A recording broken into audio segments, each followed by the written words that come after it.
Las diferencias de la indemnización por daños y las diferencias de la indemnización de obligación legal.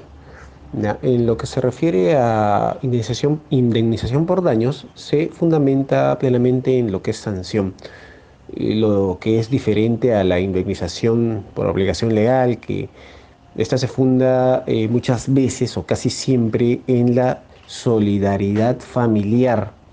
Es netamente compensatoria. En la indemnización por daños ya existe un presupuesto sine qua non, conditio sine qua non, que exige un requisito obligatorio para su funcionamiento. Este requisito es acreditar el daño. En la indemnización por obligación legal no existe presupuesto alguno sine qua non, ya que es decir que esta no es necesario probar los daños, ya que solo basta con la separación conyugal. En lo que refiere al divorcio remedio y divorcio sanción, se han presentado las siguientes diferencias. ¿Ya? Ninguno de los cónyuges se le puede en sí atribuir causas inculpatorias, ¿ya? Para lo que se refiere al divorcio remedio, debido a que este eh, existe por una falta de entendimiento de ambos cónyuges. El divorcio remedio va a actuar siempre que eh, no se haya violentado las causales en sí para ejecutar un divorcio. Entonces, por una falta de entendimiento de ambos cónyuges, el divorcio remedio puede ser aplicado.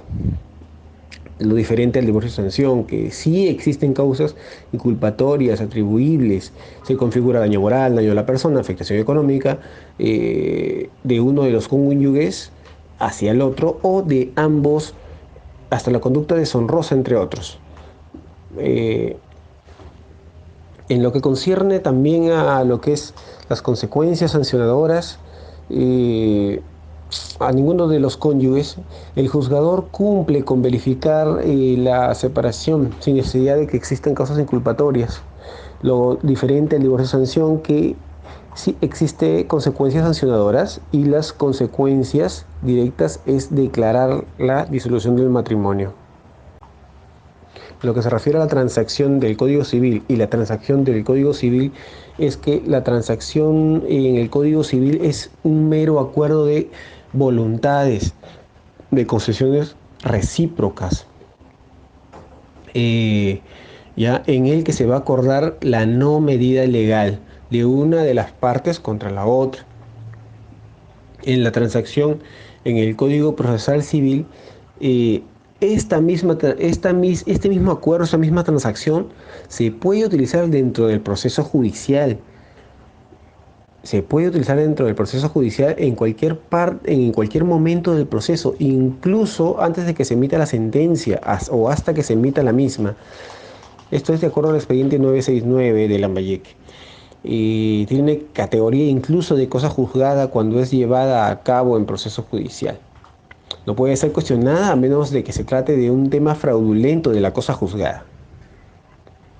De acuerdo a esto a la casación 1699 de Puno, es donde nosotros podemos evidenciar dicha situación. Continuando con la exposición, en el tercer pleno casatorio civil se ha establecido que la indemnización a favor del cónyuge perjudicado no tiene como fundamento a la responsabilidad civil ni a sus elementos.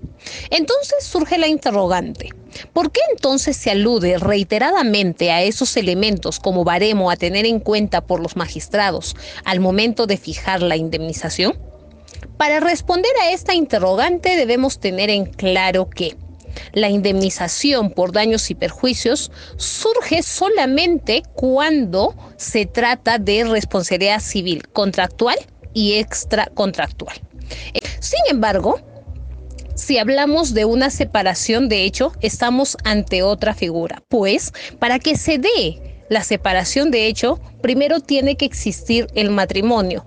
Y esta figura está establecida en el artículo 234 del Código Civil, donde se establece que el matrimonio es la unión voluntariamente concertada por un varón y una mujer, legalmente aptos para ella, y formalizada con sujeción a las disposiciones del Código Civil, a fin de hacer vida en común.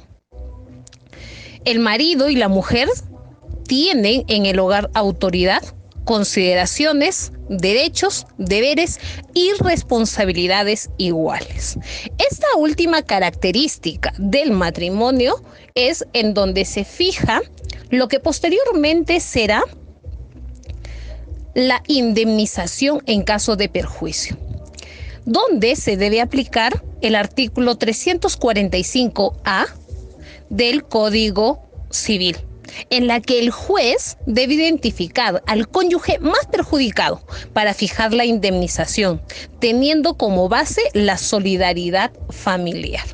Por ende, se configura una indemnización en caso de perjuicio, ya sea a favor del varón o de la mujer, y no, como se ha querido establecer, una indemnización por daños y perjuicios.